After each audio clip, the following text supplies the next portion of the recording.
Assalamualaikum warahmatullahi wabarakatuh. Selamat pagi, kita berjumpa pada mata kuliah Statistika Non-Parametrik. Untuk video kali ini saya akan membahas mengenai korelasi dan pengujian signifikansinya yang ketiga, keempat, yaitu koefisien korelasi parsial rank Kendall. Masih ingat di pendahuluan korelasi dan pengujian signifikansinya? Di korelasi parsial rank Kendall itu adalah jika nanti ada satu variabel yang akan mempengaruhi hubungan antara variabel X dan Y, yaitu kita sebut saja dia adalah Z, ya. Nah, fungsinya ketika korelasi diamati antara dua variabel, selalu ada kemungkinan bahwa korelasi ini itu disebabkan oleh hubungan antara dua variabel dan ada variabel ketiga. Jadi ceritanya ada orang ketiga nih ya. Misalnya di antara sekelompok anak sekolah di berbagai usia, orang mungkin menemukan korelasi yang tinggi antara ukuran kosakata, ya, banyaknya kosakata dengan tinggi badan mereka. Nah, korelasi ini mungkin tidak mencerminkan hubungan asli atau langsung apapun antara kedua variabel tersebut. Nah, tapi mungkin disebabkan oleh fakta bahwa ukuran dan tinggi kosakata dikaitkan dengan variabel ketiga, yaitu usia. Nah, secara statistik masalah ini dapat digunakan metode korelasi parsial. Dalam korelasi parsial, efek variasi oleh variabel ketiga terhadap hubungan antara variabel X dan Y itu dihilangkan. Dengan kata lain, korelasi X dan Y itu ditemukan dengan variabel ketiga Z, yaitu tetap konstan. Jadi dianggap dia adalah konstan. Nah, dalam merancang sebuah eksperimen, seseorang memiliki alternatif untuk memperkenalkan kontrol eksperimen untuk menghilangkan pengaruh variabel ketiga atau menggunakan metode statistik untuk menghilangkan pengaruhnya. Misalnya, seseorang ingin mempelajari hubungan antara kemampuan menghafal dan kemampuan untuk memecahkan jenis masalah tertentu. Nah, di kedua keterampilan tersebut itu kan sama-sama terkait dengan kecerdasan. Oleh karena itu, dalam menentukan hubungannya, itu pengaruh perbedaan kecerdasan harus dikendalikan. Jadi, kalau misalkan kecerdasan itu adalah IQ, berarti nanti di sini harus dibedakan manakah IQ yang tinggi dan manakah IQ yang rendah. Untuk mempengaruhi kontrol eksperimental, kita mungkin memilih subjek dengan kecerdasan yang sama, yaitu mungkin IQ-nya antara berapa sampai berapa. Tetapi jika kontrol eksperimen tidak layak, maka kontrol statistik dapat diterapkan. Nah, dengan teknik korelasi parsial, kita dapat mempertahankan pengaruh kecerdasan yang konstan pada hubungan antara kemampuan menghafal dan kemampuan untuk memecahkan masalah. Sehingga dalam menentukan sejauh mana hubungan langsung atau tidak terkontaminasi antara kedua keterampilan ini. Nah, pada bagian ini akan menyajikan metode pengendalian statistik yang dapat kita gunakan, yaitu korelasi rank Kendall-Tau.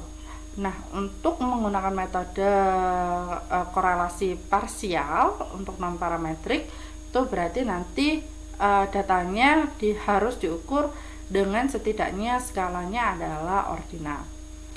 Dan karena kita non-parametrik, maka tidak ada asumsi tentang bentuk populasi skornya yang perlu dibuat. Jadi tidak harus berdistribusi normal atau yang lainnya yang asumsi ada pada parametrik. Nah, kita rasionalkan bagaimana sih rasional dari koefisien korelasi parsial rank Kendall. Misalkan sama dengan yang sebelumnya, ada 4 subjek ya, yaitu A, B, C, D, dan nanti di sini awalnya kan ada variabel X dan Y. Nah, ada satu variabel lagi yang dianggap konstan, yaitu Z ya. Z ini adalah orang ketiganya. Oke. Nah, di mana orang ketiga itu taruhlah pada yang pertama ya, sehingga urutannya nanti dia sesuai dengan yang orang ketiga, yaitu Z-nya. 1, 2, 3, 4. Dan urutan ini nanti tergantung pada setiap jurinya ya, pada X, Y, Z-nya. sekarang kita akan mempertimbangkan kemungkinan pasangan peringkat pada variabel apapun. Jadi kita tahu bahwa nanti ada 4 kombinasi 2 kemungkinan pasangan dari 2 yang diambil pada satu waktu. Setelah mengatur peringkatnya pada Z, ya, pangkat itu adalah peringkat, nanti kita Z itu harus diurutkan dalam peringkat atau urutan yang alami. Jadi harus urut dulu 1, 2, 3, 4 dan seterusnya. Baru nanti kita ambil setiap kemungkinan pasangan dalam peringkat X dan Y-nya. Tetap kita gunakan aturan yaitu plus 1 untuk yang alami. Jadi yang rendah dulu baru yang tinggi. Dan juga nanti ada yang minus, ya. Itu untuk pasangan yang tinggi dulu baru yang rendah peringkatnya. Nah, Z-nya tadi kita sudah tahu di sini 1 2 3 4 ada AB. Jadi kita ambil tadi kombinasi 4 dari 2. Jadi 4 itu adalah ABCD. Ini adalah 4, ya. Kombinasi dari 2 berarti bisa AB, AC dan AD. Kemudian ada BC dan BD dan yang terakhir adalah CD. Nah, itu kita tulis seperti ini, ya. Kemudian baru kita lihat A sama B pada Z, A sama B dan seterusnya, C sama D, berarti kan urut, berarti semuanya ini adalah positif. Kemudian untuk yang X-nya, A dengan B berarti dia adalah 3 itu lebih tinggi daripada 1, berarti minus, kemudian minus, kemudian positif. Minus positif. Oke. Kemudian BC-nya 1 2 berarti positif, 1 4 positif. Positif. Oke. Dan yang terakhir adalah 2 4 berarti positif. Seperti itu pula untuk yang mengatur Y-nya. Jadi hasilnya nanti adalah negatif, positif, dan yang terakhir adalah positif. Nah, setelah kita melihat positif dan negatifnya, ya, nanti untuk variabel X, skor atau pasangan AB dia akan negatif, ya, untuk karena apa? Ini adalah alasannya. Nanti kalau sudah selesai semua skornya walaupun plus dan negatifnya, ya. Sekarang kita dapat meringkas informasi yang telah kita peroleh dan menuangkannya ke dalam tabel 2x2, yaitu di tabel 9.8 dengan mempertimbangkan 3 tanda. Yang pertama yaitu AB di atas dan kumpulan peringkat berpasangan tersebut baik X dan Y diberi tanda positif, sedangkan Z diberi tanda positif juga. Nah, nanti di sini kita katakan bahwa X dan Y tidak setuju dengan Z, itu adalah yang negatif dan seterusnya, sehingga nanti tabel 9.8-nya itu seperti ini. Jadi Y yang berpasangan dengan benar dengan tanda Z itu ada berapa, ya, dan X yang berpasangan dengan benar pada tanda Z itu ada berapa. Nah, kalau kita hitung, ya, berarti Y dengan Z yang benar dan XZ yang benar. Kita cek lagi ke sininya, dimana X semuanya jadi kita bikinnya itu semuanya yang terakhir itu adalah tanda Z-nya, ya. Ini tanda Z-nya. Ini tanda Z-nya. Berarti ini nanti ini untuk yang salah, berarti ini yang minus, ini yang positif, ya. Ini yang plus, ini yang negatif. Jadi kita lihat X yang positif, X yang negatif, ini Y positif dan Y negatif. Untuk pertama kita cek dulu apakah ini benar-benar 4, ya. 4 itu berarti ketika ada Y positif dan X positif. Kita kembali ke sebelumnya. Nah, kita lihat yang positif antara X dan Z. Berarti ini positif 1, 2, 3, 4. Oleh karena itu hasilnya adalah 4 di sini nanti. Oke, ini adalah 4. Kemudian X positif, Y negatif. X positif, Y negatif tidak ada. Adanya X negatif, Y positif dan negatif. Berarti X-nya negatif, Y-nya positif ada 1, dan yang terakhir adalah negatif dan negatif. Ini 1. Nah, dari sini ini kan ketemu Y-nya positif, Y negatif, X positif, dan X negatif. Nah, untuk yang X positif, Y positif itu misalkan kita mengambilnya dengan A frekuensinya, kemudian yang X positif, Y negatif frekuensinya B, kemudian X negatif, Y positif berarti frekuensinya C, dan untuk X negatif, Y negatif itu frekuensinya D.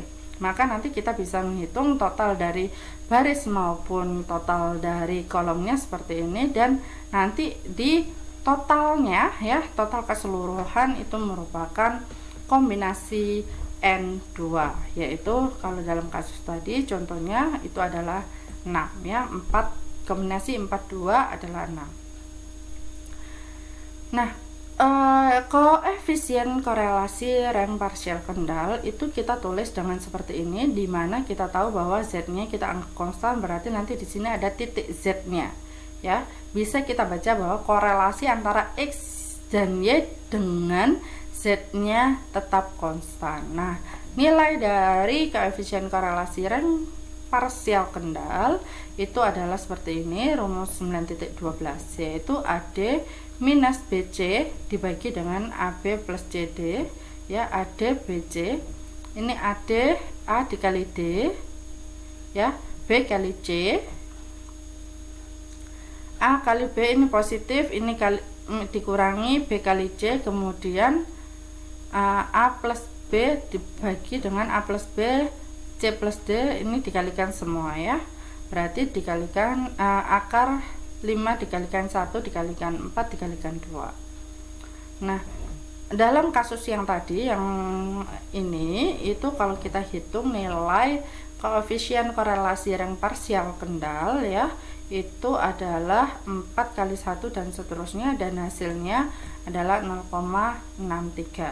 Nah, korelasi X dan Y berarti kita bisa interpretasikan bahwa korelasi antara X dan Y dengan pengaruh Z-nya konstan itu dapat dinyatakan dengan tau XY dot Z adalah 0,63. Jika kita menghitung korelasi antara X dan Y tanpa mempertimbangkan Z, jadi benar-benar yang dari sebelumnya, yang dari video sebelumnya, itu bisa kita ketahui bahwa nilai dari tau-nya adalah 0,67. Hal ini menunjukkan bahwa hubungan antara X dan Z dan antara Y dan Z itu hanya sedikit mempengaruhi hubungan yang diamati dari X dan Y. Jadi karena X tau atau korelasi rank kendal dari X dan Y itu 0,67, sedangkan dengan adanya Z yang konstan itu adalah 0,63, selisihnya kan 0,04. Nah, 0,04 ini cukup kecil, sehingga nanti Z-nya itu pengaruhnya sangat kecil dalam hubungan atau dalam korelasi antara X dan Y, seperti itu.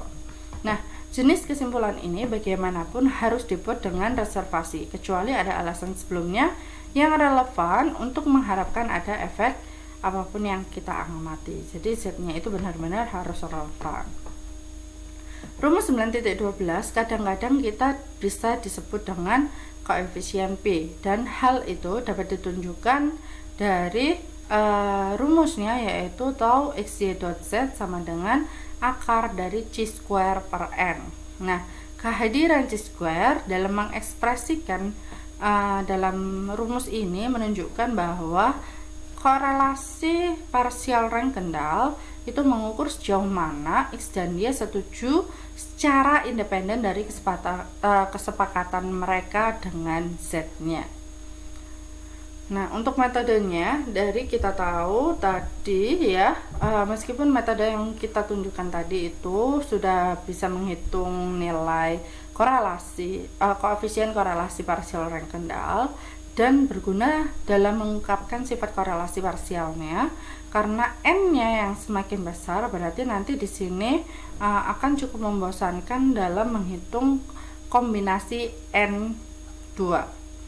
Oleh karena itu, rumus dari yang sebelumnya kita bisa ubahnya menjadi korelasi XY dot Z sama dengan korelasi XY minus korelasi ZY dikalikan korelasi ZX dibagi dengan akar 1 minus korelasi ZY dikuadratkan, baru nanti hasilnya dikalikan dengan 1 minus korelasi ZX dikuadratkan. Nah, ini merupakan rumus 9.13. Ada bintangnya dengan note ya. Rumus ini secara langsung itu sebanding dengan yang digunakan dalam mencari parsial parametrik korelasi pada momen produk ya. Dimana nanti Kendall itu juga menyatakan bahwa kemiripan tersebut tampaknya hanya kebetulan saja. Jadi dia tidak ada hubungannya sebenarnya, tapi mirip ternyata, oleh karena itu dia hanya kebetulan saja. Rumus 913 itu lebih mudah secara komputasi daripada rumus 912, karena di rumus 912 pertama kita urutkan dulu sesuai atau berbasis Z-nya. Setelah urut rangnya ya, semuanya sesuai dengan Z, itu baru nanti kita lihat plus negatifnya dari Y dan Z-nya.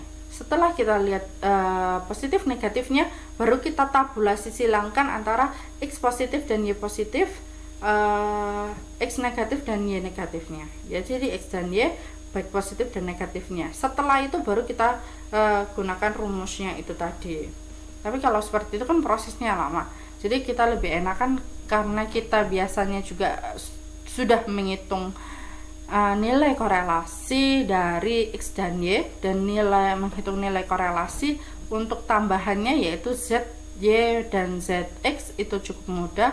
Berarti nanti kita lebih enakan menggunakan rumus yang 913 karena kita menghitung nanti korelasi ZY dan ZX nya.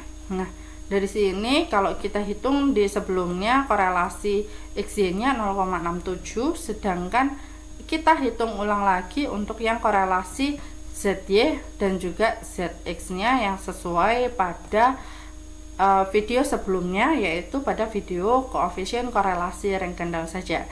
Jadi tidak ada yang parsial seperti itu. Tapi kalau yang sebelumnya itu cuma XY, sekarang kita akan melihat yang ZY maupun ZX nya.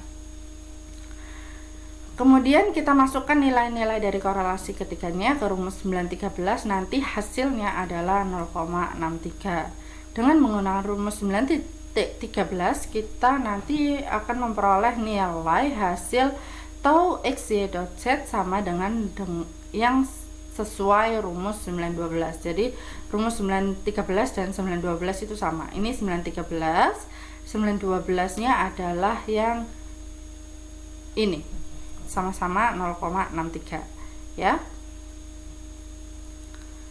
Saya lanjut. Nah, contohnya kita telah melihat bahwa dalam data yang dikumpulkan oleh Siegel dan Fagan, korelasi antara skor otoritarianisme dan skor perjuangan status sosial itu adalah berarti di sini tau XY-nya ya, dimana nanti si otoritarian itu X, status sosial itu adalah Y. Nah, kita juga mengamati adanya suatu variabel baru yang ada variabel ketiga, yaitu variabel kesesuaian hasil ya. Kesesuaian ini adalah yang dia akan melepaskan kesempatan ya. Ini adalah Z-nya dengan tekanan kelompok ya. Tapi di sini ini kan punyanya perjuangan status sosial itu adalah Y. Berarti nanti karena kita juga sudah mengamati ini, berarti ini adalah tau ZY-nya. Ya, berarti kita hanya kurang menghitung nilai tau ZX-nya saja. Ya kan? Ketiga yaitu antara otoritarianisme dengan jumlah kesesuaian atau hasilnya. Nah, artinya mungkin saja kebutuhan subjek menyesuaikan diri mempengaruhi respon mereka baik pada skala otoritarianisme maupun skala perjuangan sosial, dan dengan demikian korelasi antara skor kedua skala ini disebabkan oleh hubungan antara masing-masing variabel dan kebutuhan untuk menyesuaikan diri. Nah, kita juga dapat menghitung nilai korelasi parsial antara otoritarianisme dan sosial ya. Jadi hal-hal yang dianggap remeh oleh dalam masyarakat ini adalah yang status sosial SS, dan hal ini berarti kebutuhan yang efektif untuk menyesuaikan sesuai ditunjukkan oleh jumlah yang menyerah dalam situasi X. Menyerah ini adalah yang jumlah hasilnya, ini adalah Z-nya ya. Ini adalah X dan ini adalah yang Y-nya. Kita cek lagi otoradia, kebalik ya. Berarti ini adalah X, ini adalah Y ya. Kemudian ini adalah tetap Z. Setelah itu baru kita cek lagi ya, untuk 12 mata pelajaran masing-masing untuk ketiga variabel. Kalau saya jadikan satu seperti ini, kemudian kita perlu perhatikan bahwa nanti di kesesuaian atau jumlah hasil itulah yang digunakan sebagai utamanya. Oleh karena itu ini adalah basis dalam pengurutannya. Jadi harus urut, yaitu 1,5, 1,5, 3,5, 4,5, 5. Sorry, ini mungkin 3,5 ya. Karena 3,5, 3,5 nggak mungkin ada 3,5, 4,5 atau 4, 5. Ini pasti 3,5. Kemudian seterusnya kita lihat, kita cek sudah urut. Berarti nanti di sini tinggal nilai A, B, C, D, E, F, G-nya, kemudian perjuangan status sosial maupun otoritarianismenya itu diurutkan sesuai dengan yang Z. Nah, tadi sudah tahu hasil dari tau XY nya, kemudian bisa juga kita hitung nilai dari tau ZX nya yaitu 0,39, dan juga sudah tahu dari sebelumnya nilai dari ZY nya adalah 0,36. Berarti kalau sudah diketahui ketiganya, kita akan dengan mudah menghitung nilai tau XY.Z menggunakan rumus 913. Tara, ini adalah rumus 913, tinggal kita masukkan tau XY, tau ZY, dan tau ZX nya, dan nanti diperoleh nilainya adalah 0,62. Nah, atau 0,62 ini merupakan korelasi antara perjuangan status sosial dan otoritarianisme dengan adanya jumlah hasil yang konstan atau tingkat menyerahnya ya. Ini hubungan antara perjuangan status sosial dan otoritarianisme yang diukur dengan skala ini relatif tidak bergantung pada pengaruh kesesuaian atau nanti tekanan dalam kelompok ya. Tekanan itu adalah dia banyak menyerahnya tadi. Karena apa? Karena kalau kita membandingkan antara tau XY dan tau XY.Z ya, 0,62 dan 0,67 itu tidak jauh berbeda, sehingga nanti sebenarnya untuk tekanan dalam kelompok ya, pengaruh kesesuaian itu atau tekanan dalam kelompok atau jumlah hasil itu berarti tidak mempengaruhi hubungan antara perjuangan status sosial dan otoritarianisme. Kalau kita menggunakan R ya, jangan lupa kita akan read table dulu. Jadi kita panggil datanya, kemudian nanti untuk menghitung koefisien korelasi parsial Rengkendals itu kita menggunakan library ppcore ya. Nanti function yang digunakan adalah pcore.test, kemudian status sosialnya ini X nya ya, kemudian ini adalah Y nya yaitu otoritarianisme, ini boleh dibolak-balik ya. Kemudian yang ini adalah pasti Z nya, ini tidak boleh dibalik karena jumlah hasil itu yang dianggap konstan. Nanti kalau dibalik nanti akan ada beberapa variabel atau ada variabel lain lah yang menjadi konstannya, dan kita pilih metodenya adalah kendal. Dari sini output yang perlu kita perhatikan ya adalah nilai dari estimate-nya. Nilai dari estimate itu merupakan nilai dari koefisien korelasi parsial Rengkendal. Nah, berdasarkan R kita peroleh hasilnya adalah 0,613 ya, anggap aja 0,6135, berarti dia telah sama dengan ini. Yang dibulatkan nanti adalah 0,62 ya. Estimate ini adalah tau xy dot z seperti ini. Nah, untuk pengujian signifikansinya tidak akan saya bahas terlebih dahulu karena kita masih melakukan perhitungan pada koefisien korelasi partial rank Kendall's-nya. Nah, kalau kita perhatikan ya, di sebelumnya untuk yang nilai tau xy-nya itu adalah menggunakan function Chord-Test, ini boleh dibolak-balik. Kemudian metodenya adalah rank Kendall dan hasilnya di sini taunya adalah 0,666667 dan ini selisihnya cukup sedikit ya, 0,05 saja, seperti itu. Sehingga kita dapat simpulkan bahwa untuk prosedur dalam menghitung koefisien korelasi partial rank Kendall, yang pertama adalah misalkan x dan y itu dua variabel yang hubungannya akan ditentukan dan z adalah variabel yang pengaruhnya itu atau variabel z itu memiliki pengaruh dalam mengukur hubungan antara x dan y. Jadi tidak bisa dipisahkan antara x dan y. Kemudian berilah peringkat observasi pada variabel x 1 sampai n, begitu pula untuk y dan z-nya. Kemudian urutkan berdasarkan z-nya ya.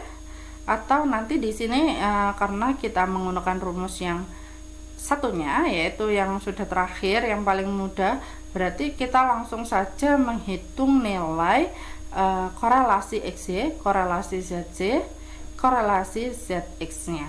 Dengan ketiga nilai korelasi tersebut baru kita bisa menghitung nilai koefisien korelasi partial rank Kendall's-nya, yaitu tau xy dot z menggunakan rumus 9.13.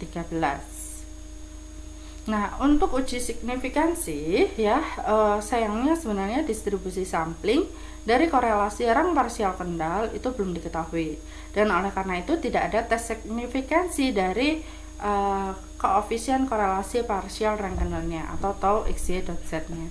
Tapi kita tahu bahwa di sebelumnya juga sudah sempat disinggung bahwa tau xy dot z itu sama dengan akar x kuadrat atau c square dibagi dengan n.